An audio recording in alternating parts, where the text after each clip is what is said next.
memiliki Mahkamah Konstitusi yang bekerja dengan penuh penghormatan, tidak takut terhadap intimidasi.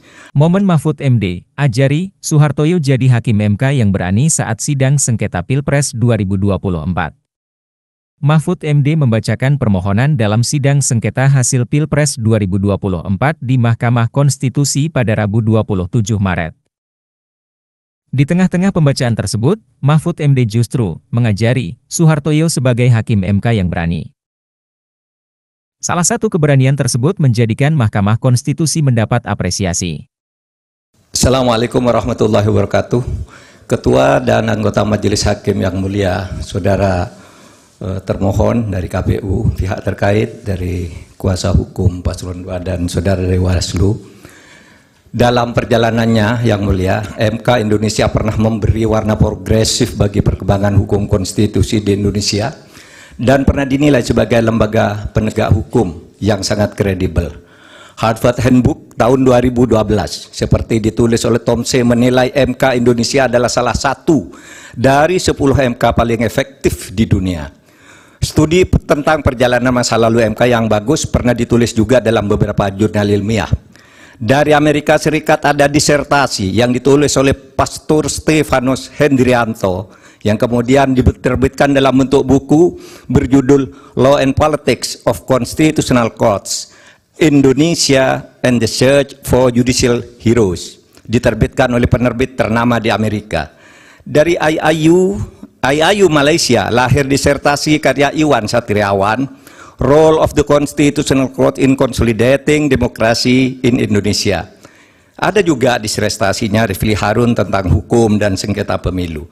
Apresiasi terhadap MK Indonesia dalam keberaniannya membuat landmark decisions muncul dalam berbagai makalah forum ilmiah, jurnal akademik, dan berbagai media. Bahkan dalam konteks penyelesaian sengketa pemilu, Begawan Hukum Sacipto Raharjo pernah menulis tulisan di harian Kompas 14 Juli 2009 dengan judul Tribute untuk Mahkamah Konstitusi yang di dalamnya mengatakan begini, mungkin kita perlu mendirikan sebuah monumen agar orang selalu mengingat bahwa Indonesia pernah memiliki Mahkamah Konstitusi yang bekerja dengan penuh penghormatan, tidak takut terhadap intimidasi. Harian Media Indonesia 7 Juli 2009 menulis editorialnya dengan judul Hormat untuk Mahkamah Konstitusi yang alinea pertamanya dimulai dengan kalimat untung ada Mahkamah Konstitusi.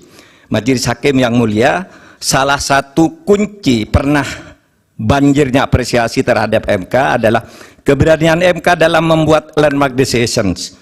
Keputusan monumental dengan berani menembus masuk ke relung keadilan substantif sebagai sukma hukum, bukan sekedar keadilan formal prosedural semata. Dalam hal pengujian undang-undang misalnya, teori OPL atau Open Legal Policy itu lahir atau sekurang-kurangnya secara resmi digunakan pertama kali oleh Mahkamah Konstitusi.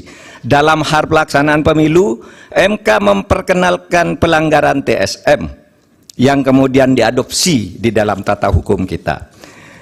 Mahaguru Hukum Tata Negara Profesor Yusril Iza Mahendra saat ikut menjadi ahli pada sengketa hasil pemilu 2014 dan bersaksi di MK pada tanggal 15 Juli mengatakan bahwa penilaian atas proses pemilu yang bukan hanya pada angka harus dilakukan oleh MK.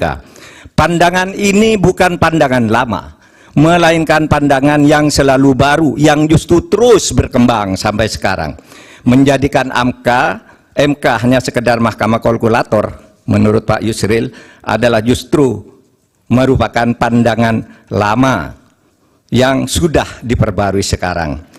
Di berbagai negara judicial activism banyak dilakukan oleh Mahkamah Konstitusi maupun Mahkamah Agung.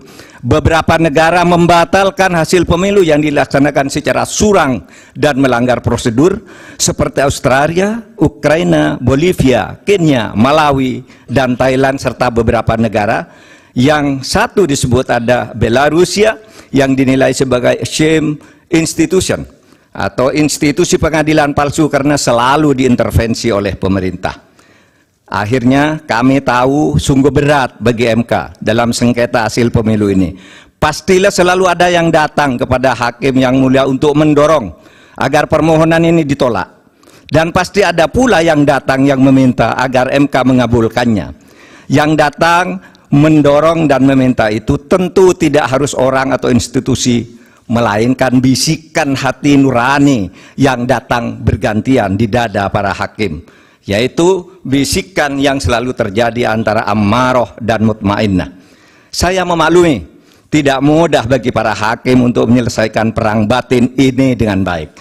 Tetapi akhirnya kami berharap MK mengambil langkah penting untuk menyelamatkan masa depan demokrasi dan hukum di Indonesia. Jangan sampai timbul persepsi bahkan kebiasaan bahwa pemilu hanya bisa dimenangkan oleh yang punya kekuasaan atau yang dekat dengan kekuasaan dan mempunyai uang berlimpah. Jika ini dibiarkan terjadi, berarti keberadaan kita menjadi mundur. Kami berharap agar Majelis Hakim MK dapat bekerja dengan independen, penuh martabat dan penghormatan. Bagi kami yang penting bukan siapa yang menang, siapa yang kalah.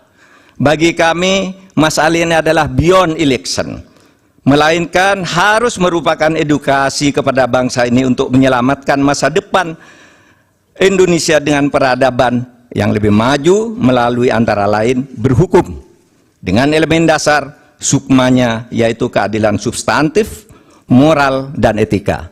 Terima kasih Yang Mulia. Assalamualaikum warahmatullahi wabarakatuh. Waalaikumsalam. Download Tribun X sekarang, menghadirkan lokal menjadi Indonesia.